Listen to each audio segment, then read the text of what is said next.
Daily wear shoes.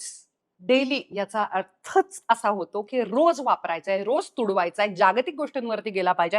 त्याच्यामध्ये आपण आपल्या आयुष्यातले सगळे स्ट्रगल्स करू शकतो. आता सगळ्या गोष्टी म्हणजे पंजाबी ड्रेसेस, ट्रेडिशनल वेअर्स, वेगवेगळे बॉटम्स, फ्रॉक्स, वेस्टर्न वेअर्स सगळ्या गोष्टींवरती जाईल.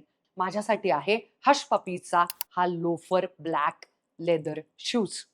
अतिशय सॉफ्ट लेदर आहे असं मी नक्कीच सांगेन. एक दुसरी गोष्ट, आपल्या पायाचा आकार घेतो त्याच्यामुळे ते बल्की होत नाही. तिसरी गोष्ट म्हणजे त्याचा सोल जबरदस्त आहे. हश पपीज हा ब्रँड हा त्याच्या कम्फर्टसाठीच फेमस आहे. अतिशय सिनियर सिटीजन्स पासून अतिशय लहान मुलांच्या पर्यंत सगळ्या लोकांना, स्पेशली फॉर्मल वेअर पुरुषांना जे ऑफिसमध्ये घालायचे असतात शूज, त्याच्या सोल्समध्ये अतिशय कम्फर्ट देणं याची एक्सपर्टीज हश पपीची आहे. त्यामुळे हे प्रचंड कम्फर्टेबल आहे. ऊन, वारा, पाऊस सगळ्या वेदरमध्ये चालणारा आणि सगळ्या रंगांवरती जाणारा काळा रंग. त्याच्यामुळे सगळ्यात जास्त माझा वापरला जाणारा आणि प्रचंड आवडीचा शूज हा ठरला. आणि लोफर्स ही स्टाईल सुद्धा किती देखणी दिसते आणि जरा रॉयल दिसते, तेव्हा सगळ्या गोष्टींवरती जाते.